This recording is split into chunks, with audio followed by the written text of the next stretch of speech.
This is Samsung Galaxy M05, and today I'll show how you can enter the recovery mode on this device.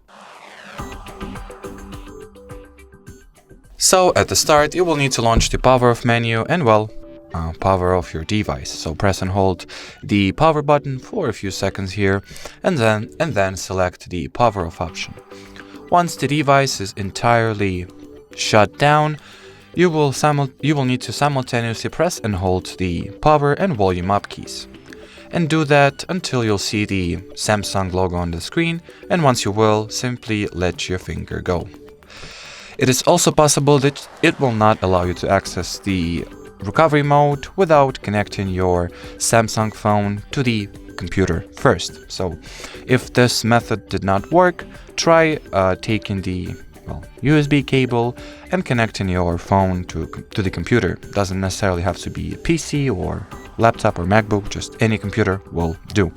And as you can see, we are indeed in the Android recovery menu. So that would conclude this video. The only thing that I wanted to show you is how to exit it. You will need to use the volume rocker to navigate and power key to confirm.